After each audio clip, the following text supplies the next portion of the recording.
দর্শক সবাইকে স্বাগত জানাচ্ছি চ্যানেল 24-এর নিয়মিত আয়োজন মুখোমুখিতে। আপনাদের সাথে আছি আমি সারওয়ার সুমন। আজ মুখোমুখি অনুষ্ঠানে আমরা এমন একজন ব্যক্তির সাথে কথা বলতে চাই যিনি একাধারে সমাজ সংস্কারক এবং বিশেষত শিশু অধিকার নিয়ে কাজ করেন এবং কাজ করার স্বীকৃতিস্বরূপ 2014 সালে বিশ্বখ্যাত নোবেল পুরস্কারও উনি পেয়েছেন। শুধু সমাজ সংস্কারক কিংবা শিশু অধিকার নিয়ে কাজ করা নয়, উনি একই সাথে লেখক, কবি এবং চমৎকার রান্নাও করেন বলে আমরা জেনেছি। আসুন কথা বলি 2014 সালের নোবেল পুরস্কার জয়ী কৈলাস সত্যার্থীর সাথে। Mister Kailash Satyarthi, it's an honor and privilege of our to have you in our Mukhomukhi program. Thank you. It's also my pleasure. So, Mr. Kailash, many of us know that you left a lucrative electric engineering job and career and formed Bachpan Bachao Andolan. And over the 4 decades, it has rescued more than 1 lakh children from child labor. But many people believe that slavery has been abolished long ago, but it is not. Particularly if you look at your works, what is your take on this? Slavery, and particularly child slavery, is the curse on the entire humanity. It's a denial of human dignity and human right and liberty. You are right that many people think that slavery might have been abolished 100 years ago or 50 years ago or so globally, but unfortunately this is not true. The reality is that millions of children are still held in slavery. They have no childhood, no freedom, no future across the globe, and that's a global problem, and that has to be fought with a sense of priority.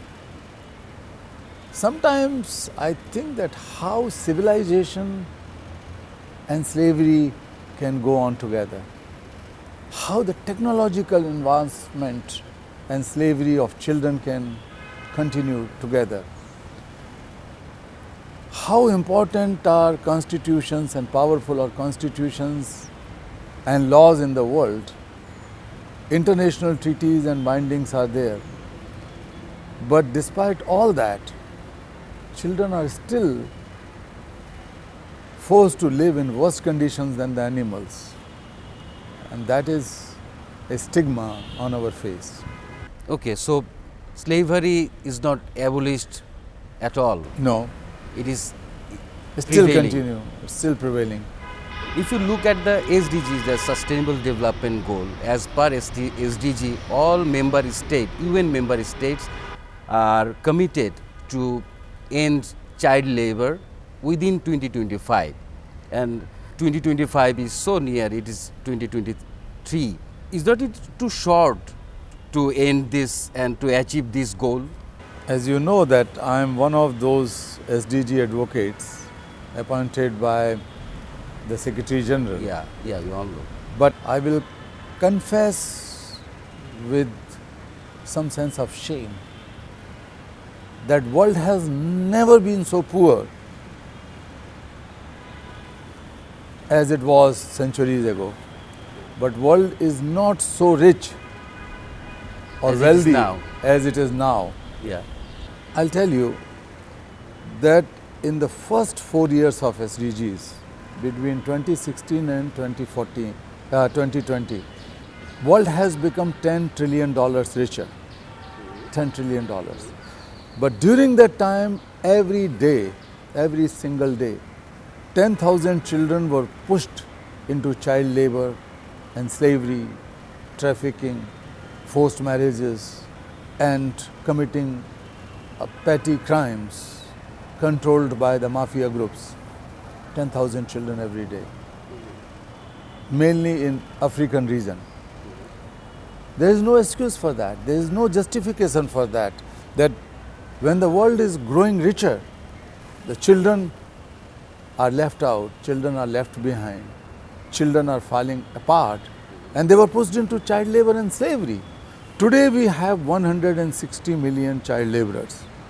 That means 160 million empty seats in the classrooms globally. That also means 160 million jobs of adults taken over or given to children, because children are the cheapest source of labor. It also means that 160 million missed environmental actions to address the issue of climate change. Because children who are left out, children who are enslaved, children who are working in mines and factories and farms and household work as domestic slaves. Agriculture sector and also. agriculture sector, fields and farms. This means they are not the one who are going to fight and raise their voice against the global warming and the climate crisis. So we are paying a big price of continuing child labor and child slavery globally. We live in the world of knowledge economy, rather digital economy. The most sophisticated knowledge can rescue the world from any crisis. But how this knowledge and technology is being controlled by fewer people, by fewer countries. And the children in developing countries are left out, and that is unacceptable. But in this realm, we must not forget the pandemic issue, right? Pandemic poses a greater risk, particularly on child slavery and child labor. What is your take on this? Actually, world is passing through compounded crisis, the age of compounded crisis, but also the age of competitive issues. Yesterday, say HIV/AIDS was an issue, or health was an issue, then education was an issue, then the wars in the past were an issue, the Gulf, the Cold War, all kind of things. And then for last few years, pandemic, COVID-19 was an issue to be addressed with a sense of urgency. Then we started seeing the consequences of this, not only the health consequences, but the economic, financial consequences of it. And then came Russian invasion on Ukraine. So many things are happening. But I tell you, that world should have learned at least one thing in this pandemic, because the enemy was common enemy for everyone, that is coronavirus. What the learning could have been that we are not only interconnected, but the world is interdependent.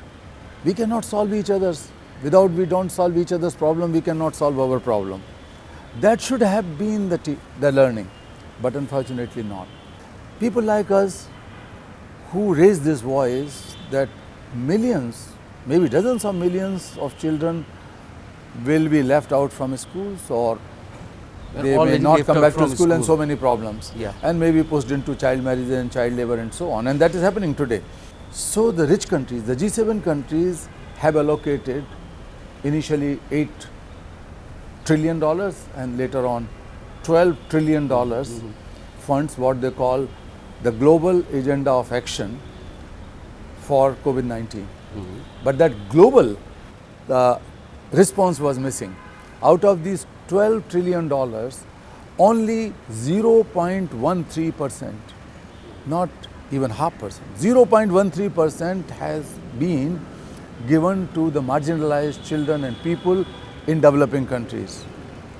So that shows the apathy, that shows the economic injustice. As we are talking about Bangladesh, and Bangladesh is also a UN member state, and Bangladesh is also committed to end the child labor.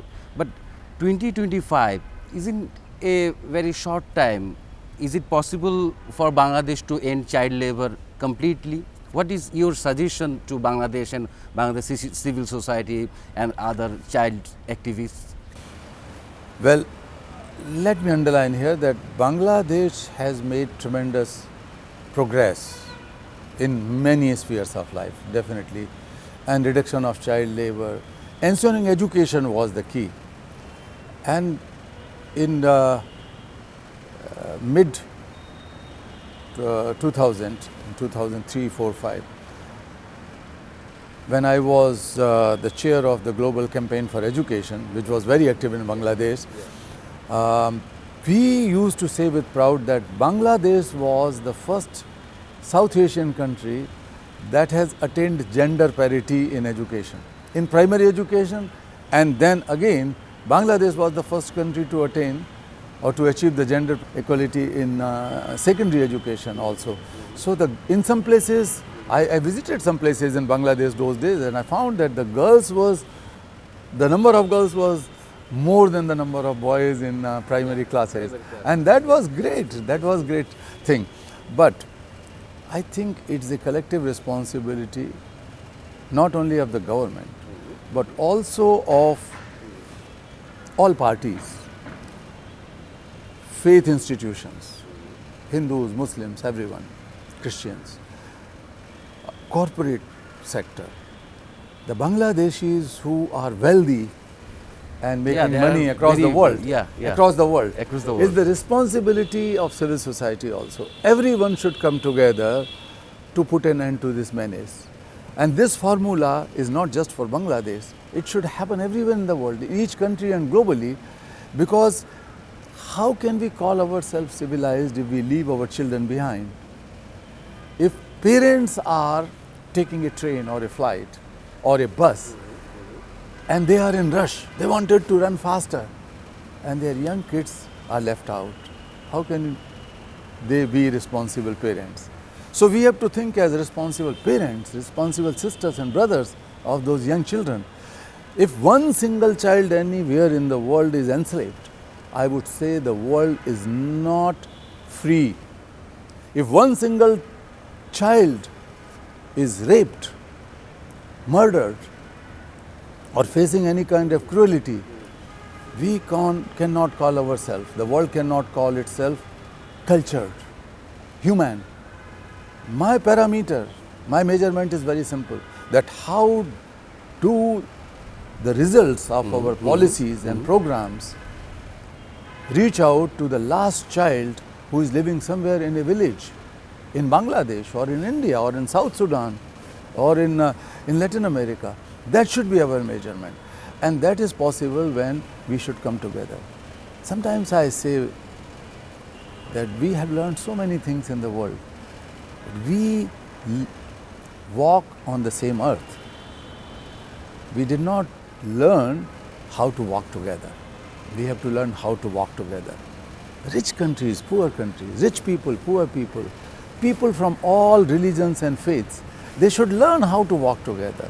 They should learn how to talk together, how to listen to each other. So it is not individual's role or duty, it's a collective It's a collective role. Mr. Kailash, do you see excluded the child labor issue from the larger fight to ensure the basic rights, food, shelter, education? Is it excluded or is it a included fight? Included fight, because child labor cannot be seen and solved in isolation. We have to ensure good quality, equitable public education, free public education for all children in the world. That is preventive measure as well as that is the rehabilitative measures. Children must be in schools, that means no child labor. But only opening a school and hiring teachers won't work until and unless these children are withdrawn from factories and mines and agriculture sector and fields. So these two things have to go on hand in hand. But equally important is to address the problem of malnutrition and stunting. Equally is important that the children should be given health care, because if they fall sick in their early childhood, then that will that problem will carry for whole of their lives. So it is important that children should be safe, free, healthy and educated. So safety, health, freedom and education have to be assured in one package for every child. And I tell again and again that it's a collective responsibility of the entire world, because children do not belong to one country.